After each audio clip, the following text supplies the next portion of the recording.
Hello and welcome to Mind, Body, Sleep, the podcast for anyone out there who wants to understand and recover from insomnia using a holistic perspective. I'm Beth Kendall, your host. Let's get started. Hello, everyone, and welcome back to the Mind, Body, Sleep podcast. Today, I am incredibly grateful to have another member of the mentorship program with us. And I'm so thankful that he's willing to come on and share his story with us because these episodes are the ones that truly seem to hit home for people. I think that when you're in the thick of it, it can feel like you're the only one going through insomnia. But then when you hear from other people who are going through something so similar and then moving beyond it, it brings a kind of relief and hope that nothing else can. So I want to extend a very warm welcome to you, Carlos. Thank you for being here. Thanks for having me. Thank you. Yeah. Okay. Well, we've talked about having you on for a while and you're finally here. I couldn't be happier. So just start out with the first question, which is if you wouldn't mind just walking us back a bit and telling us how your story began. Okay. Well, my story actually began when I was a kid. I think when I first had my one-on-one with you, my first one, I was that kid that I remember vividly when I was in kindergarten and preschool, like nap time for me was like a struggle. And I'd sit there watching all the other kids with the music and the lights would turn off to have us take our afternoon nap, right?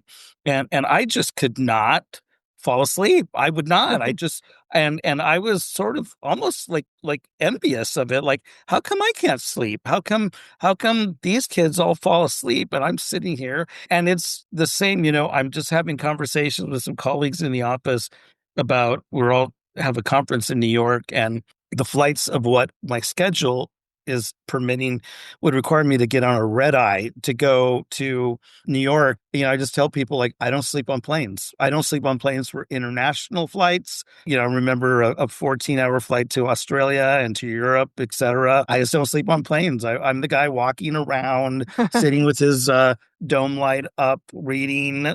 That's who I am. And I remember as a kid as well, my parents would put me to bed and I would just not fall asleep. I remember I could hear my dad laughing at Johnny Carson in the other room or laughing hysterically. My parents laughing I guess I'm aging myself, the Carol Burnett show. Oh, yeah. of these other things. Oh, yeah. And I'd get out of bed and come like, what are you laughing at? What's so funny, But that's just, I just couldn't fall asleep. I was the last kid to fall asleep at the slumber party. I just always had a long sleep onset that seemed to go on quite a while throughout my life. It seemed like an hour or two before I could wind down. I do have a very active mind and I'm an overthinker by self-diagnosis and friends telling me too. Yeah. So that's my childhood. Going to sleep just took me a long time. Yeah. It just did. Yeah. Yeah. I can just kind of picture you like so curious as a young guy. And, I just wanted to offer that it is normal for people to have like variability with their sleep onset, just the way people have different appetites or different body temperatures or things like that. And did you think of it as a problem back then, or was it that's just the way you were? It was just kind of like, how come me? How come I remember my older cousin taking care of me one night as my sitter and just watching him like fall asleep instantly. And I'm just like, I can't do that. I don't know why. So it wasn't a problem for me. I don't think my parents always were pretty rigid as far as like wanting to make sure I got the amount of sleep I needed for the next day of school. And they probably did put me to sleep earlier than I wanted to. So I never was tired or it didn't show up in any other aspects of my life. It was just like, that was just what I recall. Mm-hmm. Yeah. You know? Yeah. Yeah. I'm with So you. I was very, very similar, Carlos. So remember the story. Yes. yeah. Mhm. Mm-hmm. Okay, so you kind of were, you like to think at night. I know that we've talked about Mhm, that several mhm. times. And that's not unusual either. I sometimes get my best thinking done at night. So tell us how insomnia developed for you. Well, I remember one instance of insomnia I had had for a shorter period of time a number of years ago, almost 20 years ago. I left a job that I helped start the company, and I was very, very close to several people there. And for whatever reason came about, I left. And that was the first time I had really had like a small insomnia bout. And friends kind of told me like this is not uncommon, those are big stressors, leaving a job, marriage, divorce, death of a spouse or someone close. Those may be events that sort of can trigger it. So I had a short-term bout with it. And I remembered that. And then I kind of actually noticed in my life that my sleep onset was starting to really minimize. Like I could really be the proverbial person that fell asleep once my head hit the pillow, that Mm-hmm. type of thing. Mm-hmm. I wasn't the type of person that you've talked about, those people that could sleep anywhere. Like I remember traveling with one of my best friends to Europe back in 2000, and that guy could sleep anywhere, like on a train, on a plane, like whatever. And I'm just looking like, how do you do it? But my sleep onset just was never an issue until it began in 2024. And so we're sitting here now in December of 2025. Mm-hmm. And actually, at my job, which I had been there for 17 years, and a very intimate and private company, 25 people probably, but created quite a powerhouse of what we did in our industry. Mm-hmm. And I'm in the real estate investment industry. Yeah. And without going into it, some events happened that were pretty shattering or just shook me up greatly from ownership and management. And as I proceeded to find out, they were negative and they were illegal, not the activities they were doing, but what was being done to me. It Mm. was really a dark time for me. It was the Yeah. first time in my life and professionally that I had ever gone through. As one of my advisors was telling me, he's like, you that's called white collar bullying. And Mm. so that was very unsettling for me. And it first showed up in my physical health. Like I would go to work every day and my stomach would be upset. I'd had high blood pressure. I was having panic attacks. This was going on throughout a period of time. And then it kind of realized I'd have to leave this job because there's no resolving the situation at hand. And it was very troubling and it was Yeah. very dark. That's all I Yeah. can say. Yeah. Yeah. Yeah, and it involved, also people that I thought were close to me or were Mm. close to me, but it was a really, really dark and sad time. And so once I made the decision, like it looks like I'm going to have to be moving on to the place that I work now, that became very anxious for me because some of the actions that had been taken against me were just quite mean and quite out of character and it involved nothing with production or I had been out of character or behaved improper. It was kind of just, you know, Yeah. just like high school bullying. You can't sit at our lunch table anymore, type thing. And I Yes. never experienced that, by the way. I had a great high school and great college, but that's when the sleep started to get, shall we say, disrupted. Now, it was a big heavy onset, a time period. It would be 2 or 3 hours because I was anxious about what legal actions or what type of actions would be taken against me because I would still be going to a competitive firm. Mm. On top of all I was having panic attacks sometime at work, etc. Mm-hmm. And so I had a little friend that I used once in a while, about twice a month, lorazepam Mm-hmm. and Ativan to quiet my mind as the doctor had prescribed it. And again, there was no abuse of it. I felt very comfortable with it. Like, well, I'm going to use, if I have a milligram tablet, I'm going to cut it in half or a quarter even, and just get myself to quiet my mind and get to sleep. And it worked. It did. Yeah. And that went on for several months until it got close to leaving. And about that time, I was really anxious and scared. And I left the company in the end of 2024 and I came to my new company. And I can tell you when I got here to the new company, it was like coming to paradise. Like Mm, I was around great people and a great company, and they respected me. And not only you saw my wonderful view from my office, and yeah. we're right here at the foot of a wonderful outdoor regional mall here in Southern California in Newport Beach. And anybody listening that knows that will know where that is. Yeah. But it felt like I was on vacation every day, and I just loved it, and loved coming to work again. I felt safe, just honored, respected, and it was just night and day what I had experienced. Unfortunately, at the company, I'd been there 17 years. So so I arrive at the new company. Am I going on too long here, or is No, this good? no, no. I'm just listening, and you're explaining it all so well, and that must have been Yes, just such a challenging it time was tough. in life. But the silver lining is that you have landed in this place of new Yes. beginnings, and we were just talking about your new office and new energy and all of that. But I understand how difficult that must have been, and it makes sense that you would have huge variations in your sleep and sense of safety in the world, and just the processing all of what that must have been like, just the disappointment and all the change Yes. in all of it. So I really I hear you, and how difficult that must have been.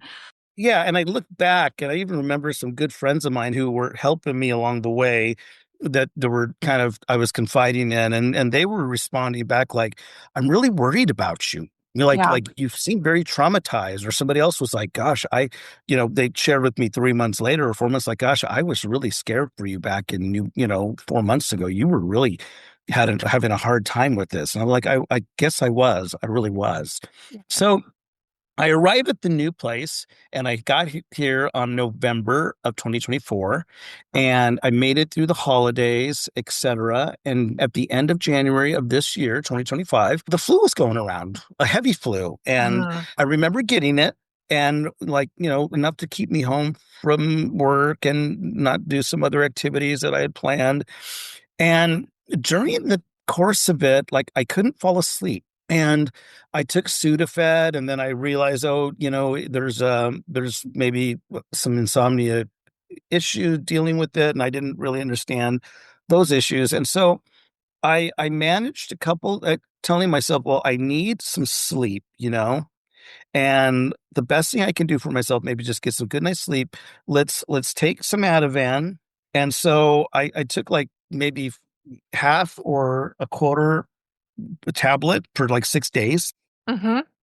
And I felt at that point, like, okay, feels good. I'm gonna move on now. And then I couldn't fall asleep.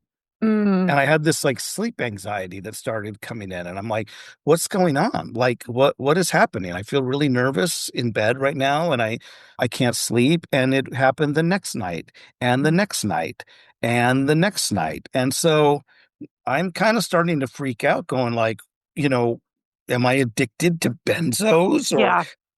whatever? 25 milligrams of a tablet, of Yeah. a quarter tablet. I even remember calling like a hotline, which there is starting the what things were happening. There was a lot of fear, Yeah. and that it carried over from my departure. And that's where this all started.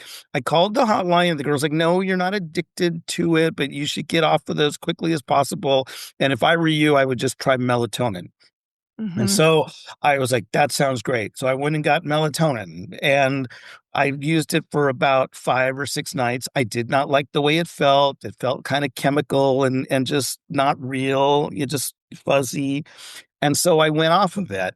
And what happened? I couldn't fall asleep. And then I couldn't fall asleep the next night. And it went on for about 5 nights, like 5 nights of no sleep.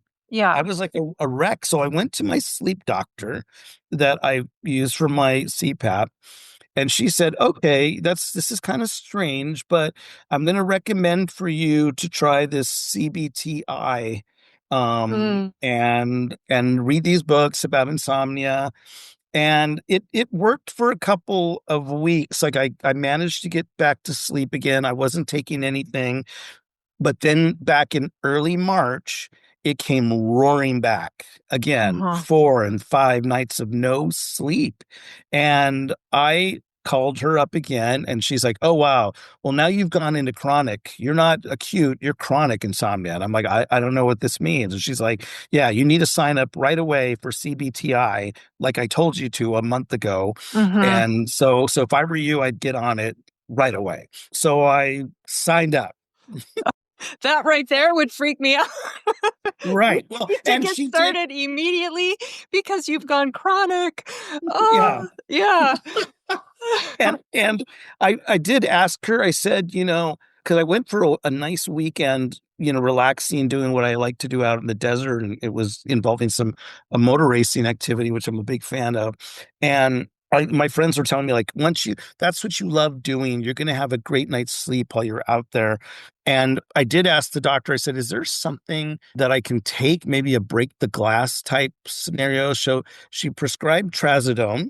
Mm-hmm. And by the way, I did in that month, in the February, March, when I was kind of going through it up and down, I did resume acupuncture. Mm. Okay, Yeah. because Yeah. I heard that's insomnia. It cures insomnia, Yeah. and that wasn't working. Yeah. And by the way, she had told me also try these deep breathing exercises. So what is it, the 7-4-8 or whatever, that type of Yeah. thing. And so none of that was working. And then try the Calm app, and Yeah. like Yeah. no.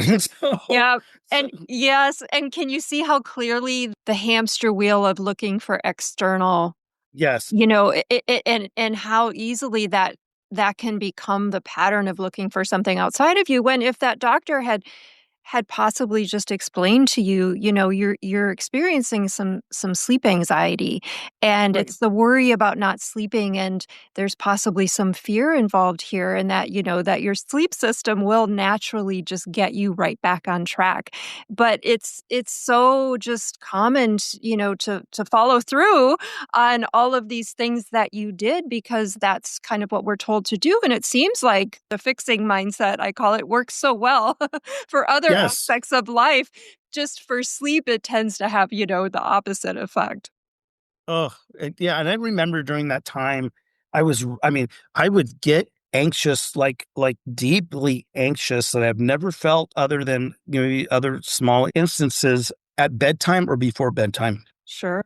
And it was really crippling. I was just like, Yeah. "Whoa, what's happening?" It was like I remember also one of the things, and that's where we're going here with fear. During that February, March, even the acupuncturists and others, they would be like, "When was the last time you had a blood test?" And I'm like, "It has been longer than I should have. I probably neglected it from 6 months ago because yeah, it could be organ issues or something." And so now I'm in that hamster wheel as well, thinking like, well, maybe I'm not responding well. Maybe the melatonin was because I have poor liver or whatever. And I'm just thinking fear and Yeah. Dr. Google, and all the things you do. And so I remember I did take a blood test in like end of March, and it came back normal. Hmm. All my markers were normal, and I remember I had a good night's sleep that night.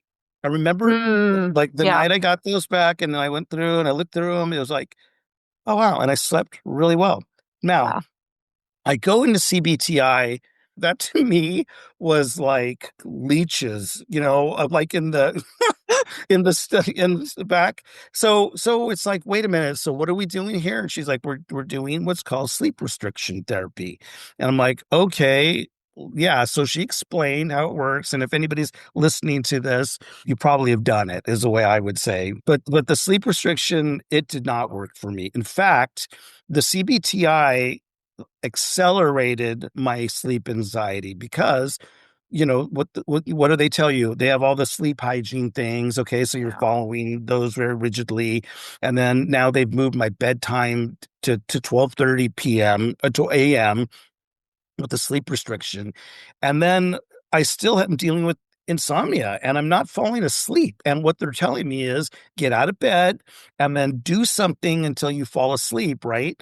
And then go back and then resume. But that wasn't working. Like Mhm. I knew that as soon as I got out of bed, like I was done for the night. Like there's no going back. I was not going to wake up after a nap, etc. So CBTI did not work from that standpoint. And I remember as well, and this was something is totally contrary to your program. I did reach out to my coach or therapist or whatever you, and I just sent her an email a couple times, like, look, I'm really having a hard time with this.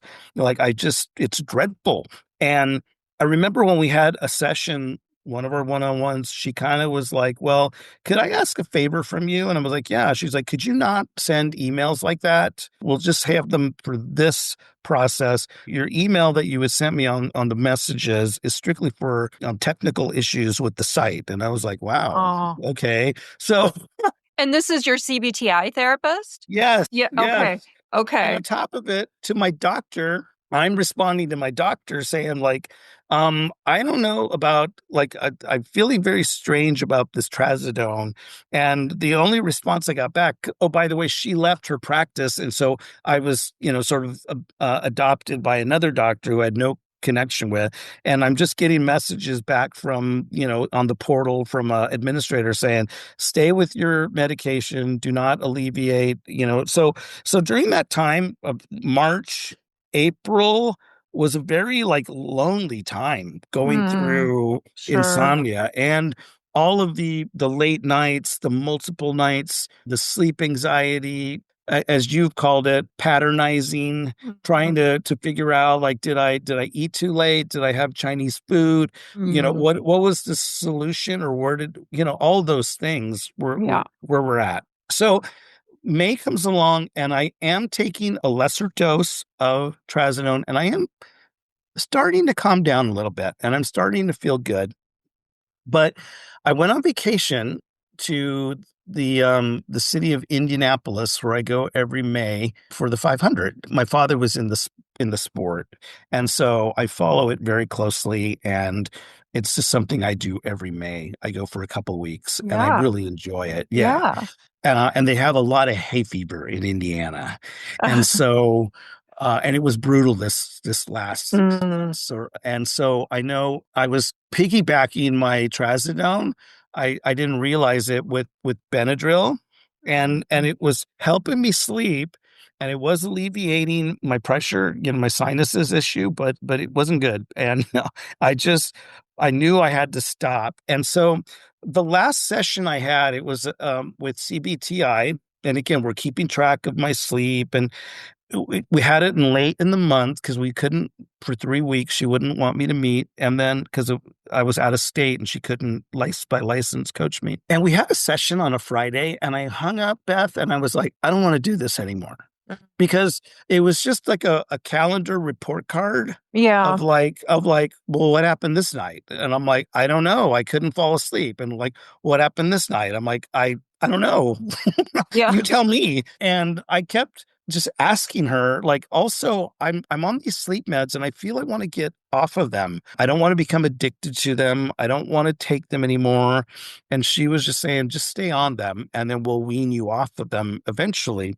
And so I remember that not that evening, it was late May, and I said, I don't want to do this anymore. Like I'm kind of tired of CBTI. I've been on it for 2 months plus, and it's not working. We're still going back to basics on the sleep restriction. Mm-hmm. And that's where we were. And that's when things started to shift for me. Mm-hmm.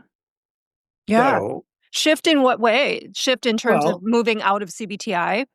yes, for that, because I was just saying, like, this isn't working anymore. Yeah. It's not. You Like, we've made been a doing it for decision. three Like, this months. is not what I want to keep Yeah, pursuing. Yeah. this is not I'm not this isn't working. And, you read all these things, so it's the gold standard, and they always call it the gold standard. Oh, of course. Um, Yes. and Yes. so I remember that Sunday night, I was chatting with my dad. I'm like, I don't want to do this anymore. And I go, on top of it, Dad, I don't like being on these meds. I just don't like it. I don't. It makes me feel weird. My vision field is messed up. And I got to get off of these. I don't want to be doing this anymore. And so that Monday, I remember waking up and I just made the determination spiritually as well. That's like, today's the day I'm going to start my healing process. Mm-hmm. Like today, like now, I know that's contrary to, like, because you've explained how insomniacs, we try to fix things, right? Yeah. We try to, like, we're always trying to, like, okay, today's the day. So when I was declaring like I'm going to be healed today, it was more of like I'm going to just let go of this. I'm really tired of Yeah. this. Like I'm letting go, which Yeah. was maybe starting the healing. I was going to Yep. just put it. I'm a person of faith. Yep. And so I was like, I'm just going to put it in God's hands and I'm going to just do this differently. And I went to lunch. I even took the day off from work. And when I came back from work, I started Googling and I Googled and this person, mind, body, sleep, uh, it has this, and the question I remember punching into Google was like, does CBT-I work for everyone? Oh, yeah. Or Yeah. what is, Yeah. or whatever. Yeah.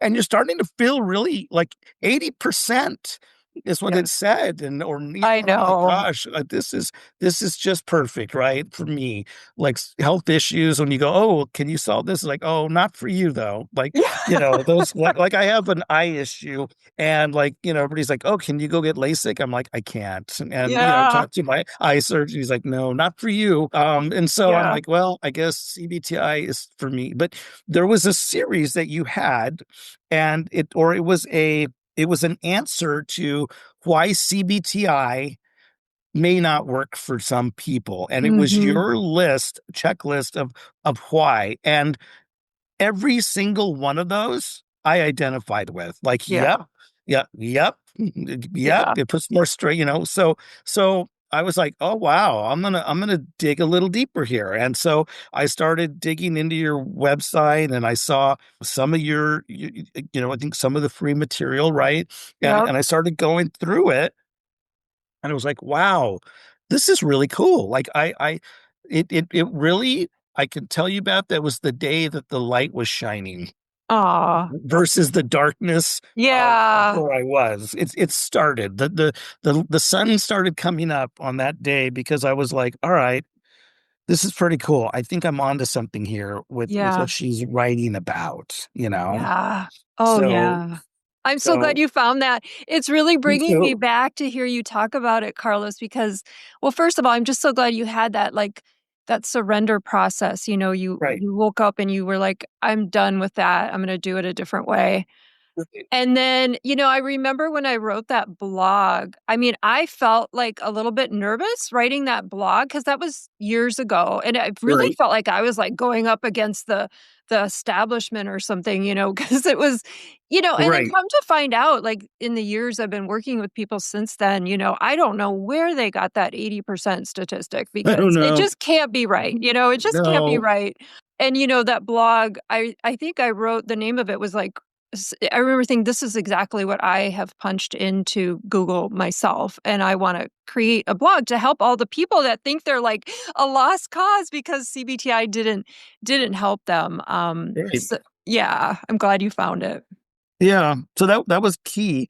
And Yeah. and then I dove into I think I devoured anything that was free in your materials. Like to the point where so the one part that was the boom was the aha was when you talked about how CBTI doesn't address the issue, nor does acupuncture, nor Yeah. does sleep hygiene, and it doesn't address boom, hyperarousal Yeah. and or the fear of wakefulness. And I remember texting like a friend of mine, like, I think I discovered it. I think I got it, because that's the other thing you're doing in Insomnia. I remember having a one-on-one with Richard or in the group chat was he's like, yeah, everybody's like one little thing away, they feel from solving it. And I was Right. like, oh, I think I solved it here. Yeah. So, and it did because So it was about fear. And as I look back to where I was, friends told me, like, I think you are coming off of a PTSD situation from your last job. You had a lot of fear about the way the legalities of how they would handle things, or go up against you to compete. And those were real. Those were real fears that Sure. I had that was in my Absolutely. sleep. Yeah. And on top of it, then other things started to happen, right? Like the health thing with Yeah. the melatonin, and then I didn't have a blood test, and all these things started to really, and as I remember back, I really did. There was a lot of fear and other instances where I was like, wow, that was kind of irrational. Like that thought process I Yeah. was having in that time frame, Yeah. Yeah. yeah, there was just some other things health wise that were not related, and I was immediately to the catastrophizing. That's the word, right? Yeah. Um, so anyway, yeah. So then what happened? Okay, so then I saw fear. Now, as a strong Christian, one of the things we are spoken about in the Bible is to fear not. Yeah. And fear is what there's even Bible verses. There's one that says that God did not give us a spirit of fear. And so when I latched on to that, when I saw that fear word, I was like, okay, here's how I'm gonna attempt to let go of this, but I'm not going to try and sleep. I'm going to go up against the fear. Mm-hmm. Like that's what I'm going to go up against, and I'm going to use my faith in prayer and in trust and all the other things.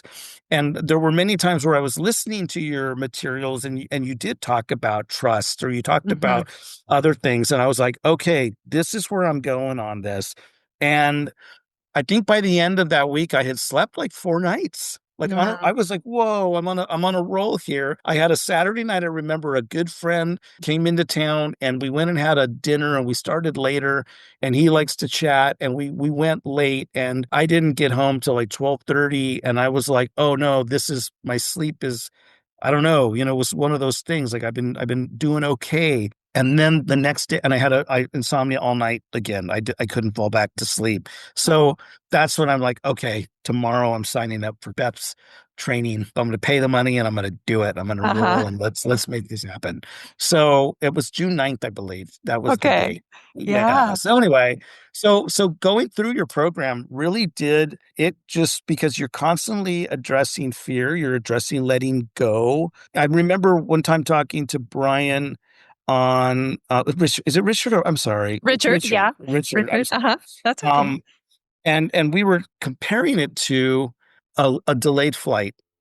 Uh-huh. And I and remember it, I remember talking to yes, you about because this. when Yeah. when you fly, okay, we're going to leave at noon, and we're going to get to the big city at 8, and then we're going to go have dinner at 9, and then we'll get a nice sleep, and then we'll go do our activities tomorrow, or for the business meetings, etc. Well, when those flight delays happen, okay, we're pushed back. We won't be till 5 p.m. leaving. You're now like, oh no, I'm not going to get into the city till now late, and we're not going to be able to have dinner. And now, it throws you off. And I remember as an early traveler, those used to really frustrate me, like flight delays. Yeah. But now as experienced travel, I just go like, well, that's just what happens. So if we're not going to get into the city till late, we might as well just go grab a bite at the restaurant, right? Read a book or listen to a podcast, and just, there's nothing you're going to be able to do. Your luggage is on the plane. Right. So just sit back and enjoy. And when I first had my first one-on-one with you, that was one thing you ended the session was, or you asked me, and you said, what is it that you can do when you are awake in the middle of the night that you would enjoy? Mm-hmm. As part of rewiring, and I think you call it, friending Befriending. wakefulness. Mm-hmm. Yes. Mm-hmm. And I remember it's like, oh, there's some podcasts and some other, there's like a lot of books I can catch up on, and all kinds of things. And so that really changed it for me. And then I also went away, I went timeless. Yeah. So I put that clock radio, I don't know where it is, somewhere behind my bed. And I still do to this day. I just have my iPhone plugged in close to the bed with the wake up time at the latest. And that way I don't have to look at the time. Yeah. And so that kind of changed it. It kind of made it fun. It was like, okay, well, I'm up. I might as well catch up on my podcast, or I'm going to catch up on some of my reading. And it wasn't fun, but it associated, as you've talked about, a positive feeling and not the dread, and to my brain of the wakefulness. And so that's when it really started to go. And I really started to feel like I was making big progress. Hmm. Yeah. So Oh, yes. Oh, thank you for sharing those gems. And you've used the mentorship in so many different ways, and I've enjoyed the opportunity to work one on one with you so much. And would you mind sharing like your process a little bit, because I know you were using the podcast as kind of part of your recovery, right? You would listen to, yes. yeah. How did you move through the curriculum, or how did you Yeah. use the mentorship? Yeah, so I really enjoyed, obviously, the one-on-ones with you and Yeah. with Richard were just awesome. And that's what I was missing in CBTI. It's like, come on, talk to me. I'm not going crazy here. Or how are we doing this? So that was really the first and foremost, the comforting. The group calls were tremendous as well, because of the group sessions on Zoom. That the Tuesday afternoon ones or daytime ones were great, because you have other people that you're hearing where they're coming from. Yeah. I'm able to give them feedback of what I see or what I've learned. And then, you or Richard giving feedback to them, just built upon the other things. I went through the curriculum as it came in. The moment my phone pinged on Sundays, I believe 3 a.m. I didn't go then. Sometimes I was awake though, but Yeah. I did go through your curriculum pretty on spot, and just took it all in. And then the great thing was also listening to these types of podcasts, your own podcast that you did, or Richard did,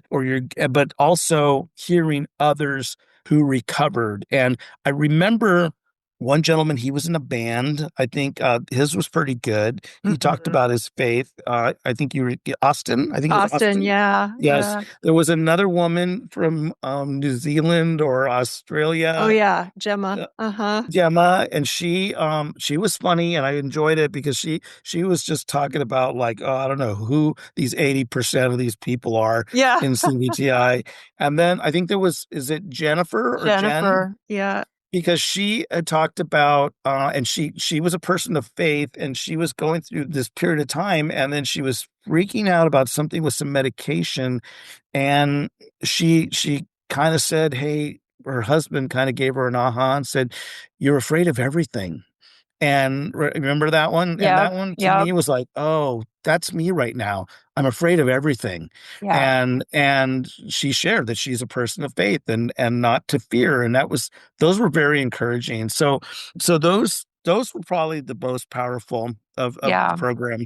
And it really, and then plus on top of my own faith, and I'm, very well versed in the Bible and scriptures, and there's many in there that are calming and promises and comforting. And so I used a lot of what you were sharing, just like the fear, right?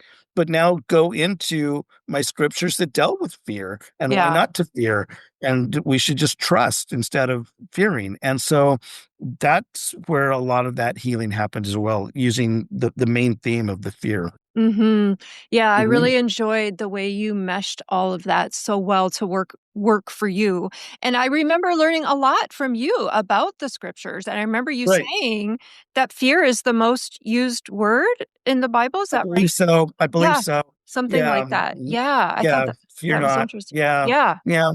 So yeah, fear is an enemy, so to speak, of our peace that we have, and the trust that we have in God. So that was a big aha for me, and it had been something that, earlier in the year. I remember, I think you and I had talked about, and I said, Beth, I one of the things I wanted to make some inroads in is that I find myself a very worrisome person, and I wanted to really tackle worry, or worst case scenario thinking. And I also, some other friends that shared with me through this process what they've gone through, or how they've addressed it by, they're a worst case scenario person. And I'm like, oh, I kind of go there a lot. I do, Yep. Yep. I switch companies and I'll be homeless in a year, Yeah. something like that, The so homeless story. Yes, I'm very right. familiar with Or, it. Yep. and the other thing that was a little challenging during that time of insomnia was because I usually could identify a stressor, right? I've left this job. I was Yeah. very close to these people. I'm very sad, blah, blah, blah, or this happened, therefore I'm not getting sleep. This one seemed I remember my father asking me, like, do you not like your new position, or is it not working out at the new company? And I'd be like, no, it's phenomenal. And that's why I can't figure out why I can't sleep right now. Yeah. And so that was, I didn't realize it was the fear that had kind of crept in there that was disrupting and created that sleep anxiety. Yeah. Hmm. Yeah. That's a really key point because it's within and there isn't Right. anything to attach it to. So it's hard to fix it because it's inside us. It's not outside of us. And Right. that is such a key distinction. Hmm. So, okay, we talked a little bit about this right before I hit record, but what Hmm. is life like now with regards to sleep? I know you said you don't really even think about it too much anymore. And I remember Yeah. when you were talking about, you were mentioning like getting the curriculum every week and you used to wait for an Instagram post and you kind of stopped caring. And I was like, that's great. I'm not offended at all. Right. I was like, now I know he's really on his way out because he doesn't care about when the next Instagram post, but tell us more about your life now. Yeah, as we were mentioning, I mean, I'm now just to the point like it was. I still have an active mind, so Yeah. maybe I'm not 100% no sleep on set, but I don't have a thought about sort of before, even after I had made some huge inroads, like was now starting to sleep. I had all my backup measures, right? I had the podcast ready to go. I had my book ready on over here that I would, in case, I had it all geared up on the side of my bed. Mhm. I was really methodical as far as either maybe some scripture or some music or so that could get me to sleep, and I was using those for quite a bit even after was really starting to, even after I think I got off the program here. I don't need those anymore. I still have them, and I think, as I mentioned, I'm that person that, and I think a lot of people wake up at 3 a.m., right? Yeah. I think there's the 3 a.m. wake ups. I can give you a dozen people in my life that all share the same thing. I'm Yeah. usually able to go back to sleep. I have my own, either if something I know is troubling me, I can go to a scripture or I can just pray it through. And I usually go back to sleep. I think, like I shared with you, Yeah. Sunday night, I woke up with an irrational catastrophe that kept me up for about an hour and a half. And then I just, realized, like, whoa, this is not rational. This is not real. And then I managed to get a few more hours or 3 more hours in. So life is better now. Like it, Yeah. it feels good because it just was, that was a struggle for me. It was clearly a time that was dark for me this year. And I've known now how not to attach darkness to it. Yeah. It was just a time, Yeah. but I'm glad I'm through it, Yeah. and can, face the day. Yeah. So to speak. Yeah, I mean, you've had it was a difficult season, a Yes. challenging, year and a half, 2 Yes. years there, and now you're on the other side of it, and, life is always changing, evolving, all of that, and I'm so glad, You. Yeah. I'm so glad I got to be a part of it, and, Yeah. okay, I've got one more question for you, Carlos. It's for you. I'm refer all these people now, but I don't know if any of them take it because now everybody shares their sleep issues. I'm like, that's just a sleep disturbance. You don't need I this know on you the would internet. talk about that. I think anyone who's been through the program could almost be a sleep coach, and they know so much more than most of the people out there, for sure. Okay, so I've got one more question. If there was one message that you would want listeners to walk away with today, what would that be? I'd say it's entangled in the thoughts that you have during the day and the fears that you have during the day come to you at night. And so what I learned was to deal with those thoughts as they developed during the day, and being wary of my thoughts and my fear. And that way it didn't disrupt if I had to look back again, I wouldn't disrupt my sleep as much. And also, it's really hard when you're in the midst of it. But when I say this, to just let go. If that could mean anything to anyone, and I don't know if that means anything to you, Beth, but like, Oh, yeah. just let go. For me, I'm, again, I have a faith. So, perfect love casts out fear. So my faith and my love for God and his love for me just gives me that peace. But, there are times to get rocky. And so I have to lean on that. But I would tell people to, as much as possible, don't fear, and be wary of your thoughts during the day, because they follow you to bed. Yeah. And I think I shared with you sometime, like, my thoughts, I could have a business issue happen at 11 o'clock a.m. in the morning on a Friday, go to lunch with my colleagues, go to an afternoon thing, go to dinner at night, have some fun, see a movie, and then wake up with that problem at 2 a.m. Hmm. because I hadn't closed it out in my mental computer from what had happened at 11. Yep. So I'm just, be wary of your thoughts, and don't let them follow you to bed, and try and let go of that fear would be Yeah. yeah. Wonderful. That's beautiful, beautiful advice. Thank you so much, Carlos. I really appreciate you coming on. It has been such an honor to work so closely with you, and I can't wait to see what you're up to in the next year. Likewise. And again, I don't know where I would have been without Googling and finding That blog. hyperarousal, not that I was on the iPhone for an hour before bed, or um, Yeah. any of these other things, that didn't watch TV. It's just funny. But no, I realize, it's all hyper arousal. That is, and it just makes so much sense when friends are telling me, like, how come when I'm watching TV, I'm falling asleep, and then I get to bed and I'm wide awake? I'm like, that's called hyper arousal, And now you can explain it. You can Yeah, explain it to them, yeah, and so that they don't develop insomnia. yeah. It's been a Yeah. pleasure working with you, and I miss our one-on-one. So maybe I should. I think I'm still on your month to month, which, I probably should still hang around. And but life is good going Good. into the holidays. It's wonderful, and it's been a pleasure working with you. Likewise, my friend. So, for anyone joining us today, thank you so much for being here. This is the Mind Body Sleep podcast, and we'll see you next time. Bye, Carlos. I like that. Happy holidays. Merry You as, Christmas. you as well.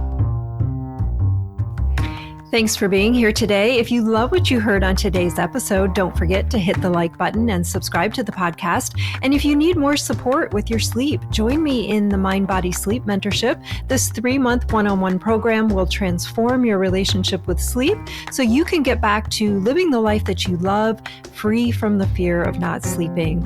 Head on over to bethkendall.com for more details. I'll see you next time.